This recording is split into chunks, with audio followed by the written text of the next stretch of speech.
Concusión, desfalco, distracción de fondos públicos, coalición de funcionarios y sobornos y otros tipos penales es parte del grueso expediente Calamar, que es el expediente más reciente de corrupción en la República Dominicana, que envuelve a exministros de alta jerarquía del pasado gobierno y otros funcionarios de la pasada administración.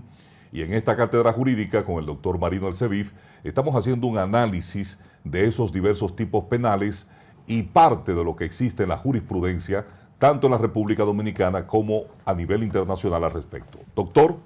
Mira, yo te traje también, porque tú eres muy exigente, la evidencia en el derecho procesal penal de Giovanni Brichetti.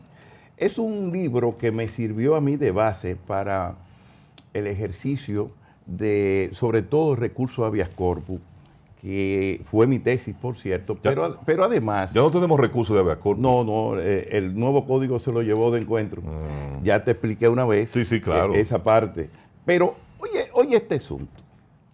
Tú sabes que el Ministerio Público ha depositado una serie de pruebas y de testimonios de personas que recibieron dinero, dineros a raudales, millones y millones en su casa, a través de simples choferes, una cosa espantosa. Sí.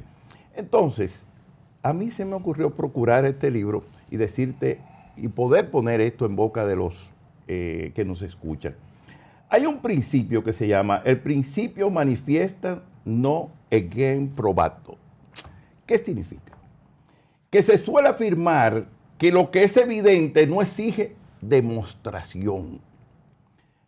Es que se llevaron, por ejemplo, en el caso de la sociedad La Algodonal, 533.160.000 pesos en manos de falsantes, en una forma truculenta, con falsedad en escritura de comercio, en composición con funcionarios públicos y sobre todo para cometer, ¿qué era el ilícito? La concusión.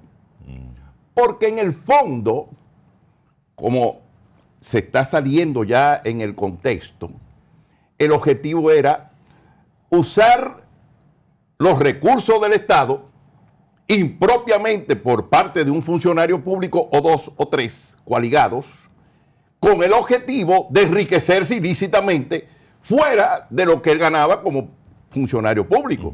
Es decir, buscar, por ejemplo, las expropiaciones, en el caso específico que te estoy hablando, y llevarse 10 millones de dólares. Pero ahí, doctor, como en otros casos, la evidencia es contundente. Sí, eso, ahí estamos hablando de falsificación de documentos, de escritura. Que se suele afirmar suplantación de identidad. Que lo que es evidente no exige demostración. Es por eso que mucha gente ha entrado y ha dicho, no, pero yo voy a declarar para que yo ir un poco más suave. Yo me voy a convertir en el testigo de la reina. Sí, yo voy a ser un delator premiado, colaboro con la investigación y me voy por ahí. Porque hay gente que, por ejemplo, le dieron 100 millones de pesos para devolver a la estructura 90. Y usted se va a quedar con los otros 10, usufrúctelo. Claro. Pero 90 tiene que devolverlo. Entonces, esas son de las primeras gente que saltaron del barco. Y ahí viene la teoría. ¿Cuál es la teoría? La verdad, de hecho evidente, no se demuestra porque se ve, porque la evidencia es propia de las cosas demostradas. Si usted devolvió 11.000 millones de pesos de lo que se robaron ese grupo, como dice este resumen de participación ciudadana, de una criminalidad organizada que implica la existencia de un grupo que, bajo graves circunstancias, cometieron todos esos ilícitos penales, que cada uno tendrá lo que se llama la particularidad de los artículos 19 y 95 del Código Procesal Penal, que es la formulación precisa de cargos. Entonces, antes de pasar ahí, doctor, una pregunta que me surge así rápido. ¿Qué se hace con ese dinero? Todavía no ha dicho quién devolvió, ni qué devolvió, ¿verdad? No, solamente están hablando han dicho, porque el que está declarando dice yo devolví tanto. Okay, bueno. Por ejemplo, el señor Locua, yo devolví tanto, tiene que salir, porque el expediente tiene que salir. ¿A dónde va a parar ese dinero? O al Ministerio Público, que entonces en el Estado, que es el gran perdedor, porque el Estado es el gran perjudicado, tendrá que ser resarcido, pero hay una ley que estoy buscando por ahí que dice que lo que el Ministerio Público recupera dentro de su organización como, diríamos, como Procuraduría Especializada de la Persecución, hay una parte que queda en el Ministerio Público, creo que un 50%. ¿Cómo se puede resarcir, en este caso, para poner un ejemplo, ¿verdad? A la sociedad algodonera, que es una familia, algodonal, que es una familia, que es una herencia, que es una propiedad de un familiar. Claro. Esos talentosos sustituyeron a los herederos de don Cucho Álvarez Espina. Entonces ellos buscaron unos individuos. Y lo hicieron aparecer ahí como que no, buscaron unos papeles, incluso lo hicieron de manera muy apropiada. Lo echaron en café. Al Capone le quedaba chiquito para que el papel pareciera viejo. Y sobre esa base, entonces, ellos cobraron 553.160.000 pesos. Eso es por la supuesta venta, por el pago de la expropiación de esos terrenos. Correctamente. ¿Cómo se resarce el derecho de esta familia? Es decir, ya pagaron un dinero que no fue a mí, no fue a los herederos, entonces, se lo pagaron a esta estructura mafiosa, entonces supuestamente están devolviendo ese dinero. Correcto. Entonces el Estado, la familia tiene, en este caso, conforme a los artículos 118 y siguientes del Código de Procedimiento Penal, que establecer su queja frente a que no ha cobrado un centavo de eso, ¿no? ¿Verdad? Y básicamente establecer frente al Estado Dominicano como tercero civilmente responsable. Porque eso no lo hizo Dona Guerrero porque estaba en su casa, siendo ministro de Hacienda. Él lo hizo porque era ministro del gobierno. Tenía poder y autoridad. Y además cometió el crimen de concusión. Ahí es que yo me basamento en la teoría fáctica de la persecución para resarcir a quienes impropiamente fueron sustituidos por un grupo de talentosos que falsificaron, robaron, distribuyeron, etcétera, y ellos están diciendo ya cómo distribuyeron, entonces, a quién le dieron el dinero, dónde fue a parar. Entonces, ahí está lo que te decía de la evidencia que se manifiesta en el derecho procesal penal y que permite al Ministerio Público tener, como te decía anteriormente, o un juicio penal abreviado o también frente a ciertos sujetos que están interviniendo en el caso y que son parte de la criminalidad organizada, en la medida en que ellos cooperan, en esa medida serán mejor beneficiados en el tema de las consecuencias, siempre y cuando devuelvan el dinero, claro está. En esta parte, la parte afectada, una parte civil, ¿verdad? Exacto. Afectada. Tiene que constituirse en parte civil. Se constituye en parte. ¿Eso es un proceso aparte? Es un proceso dentro del mismo. O dentro del mismo. Y es tiempo para constituirse hasta el momento en que se da la apertura del juicio preliminar. Entonces, vamos a eso ahora. El juicio de las pruebas. Sí, porque ahora la gente a veces ve, ¿verdad? Y por eso este programa y esta cátedra con el doctor Elcevif, porque a veces la gente ve en una audiencia para pedir medidas de coerción, claro, se ha desnaturalizado y desvirtuado, que parece un juicio a la prueba, un juicio de fondo. Un juicio de fondo. Pero, que es la equivocación por la que mucha gente pasa, porque no entiende. Fíjate que este juicio, los abogados fueron más atinados y pasó muy rápido. Claro. Entonces, ¿qué hubo? La gente dijo, ¿y por qué pasó tan pronto? Bueno, porque todos los abogados hicieron una presunción muy clara. Nosotros vamos a discutir solamente si hay elementos que valoran la prisión preventiva del Ministerio Público. Y creo que la jueza también no, porque la dirección también directrices en ese sentido. Pero los jueces no le pueden mandar callar a los abogados. Imagínense el Ministerio Público leyendo un expediente y argumentando de más de 2,000 y pico de páginas. El mejor ejemplo lo hemos tenido en el caso del señor Trump en los Estados Unidos. Usted vio que llegó. ¿Usted se dio cuenta? Entró, no salieron las 34 acusaciones, todavía no se sabe cuáles son.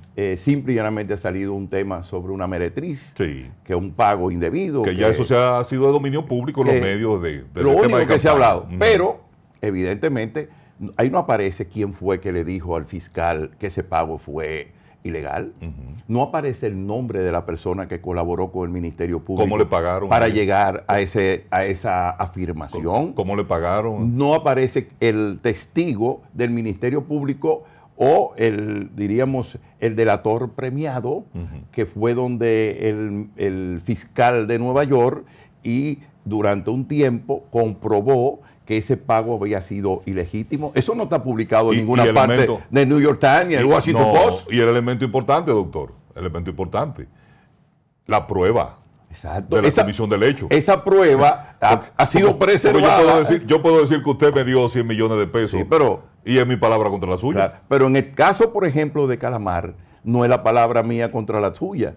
Es que el Banco de Reserva fue el destinatario de todo ese dinero mal habido, corrupto, y que a su vez tenía el encargo de repartir el dinero a una de las personas que han declarado y han dicho, mire, yo estoy dispuesto a devolver 3.000 millones de pesos, otro que sé yo cuánto. Y según dice el Ministerio Público, en la fase fáctica en este momento, han devuelto 11.000 millones de pesos. Miguel, es un asunto, es una evidencia. Doctor, eso es mucho dinero. Totalmente contundente. Eso es mucho dinero. Demasiado. Mire, doctor, ¿qué sigue en la parte del proceso? O sea, ¿qué viene a continuación? Bueno, lo que pasa es que se ha filtrado que falta parte de una investigación que me parece debe estar derivada a aspectos, diríamos, específicos, como hacer algunas comprobaciones contables, hacer algunas comprobaciones fácticas del dinero que se fue entregando y el dinero que fue recibido por el propio Ministerio Público. Faltan más delaciones porque, según tengo entendido, recuérdate que hay 20 personas o 21 involucradas en este proceso y de las cuales ya 10 hablaron, colaboraron con el Ministerio Público de tal manera que le dieron prisión en sus casas y varió la solicitud del Ministerio Público, que era contra todo el mundo, erga omne. ¿Por qué? Porque el mismo Ministerio Público, yo creo que se ha visto sorprendido por el nivel de información y de colaboración que ha tenido la gente que han sido señaladas, vinculadas, y no solo vinculadas, sino que han entregado el dinero. Bueno, ya lo decía el propio Camacho y Jenny Berenice también, respecto a la delación o la información que habían ofrecido voluntariamente, según ellos, parte de los encartados que se dispusieron a negociar. Sí. Tú sabes que esta información que te voy a dejar, que es un resumen que hace Participación Ciudadana, que se puede ver por todas partes porque está en su página, ¿verdad? Eso no es nada escondido, ni estoy diciendo, ni cometiendo ninguna y ellos hicieron una rueda de prensa para dar a conocer. Exactamente. Sí. Fíjate, ¿cuál es el móvil del crimen? Una de las cosas que mueve a cualquier penalista es saber por qué sucedió ese hecho y qué motivó ese crimen. ¿Y a quién beneficia el crimen? Y después, ¿a quién beneficia el crimen? Claro. Hay una parte que dice Participación Ciudadana, de que los niveles de control financiero de la unidad especializada frente a los partidos políticos, agrupaciones, movimientos políticos, etcétera, a pesar de la magnitud de las gentes involucradas, no pudieron llegar a detectar ciertos personajes. Y no quiero decir las personas para no estar ahora haciendo aquí defensa de nadie, que cada cual se faje a defender a su cliente. Se ponga a estudiar. Conmigo no. Entonces, ¿qué resulta? El móvil del crimen, fíjate que el Ministerio Público lo pone como dinero para poder potencializar a un candidato dentro de un partido político. Esa es la teoría del Ministerio Público. Entonces se comete el crimen de concusión, soborno, enriquecimiento ilícito, asociación de malhechores, coalición de funcionarios y falsificación en tanto pública como privada, entre otras cosas. Pero fíjate que ellos al final dicen, se violó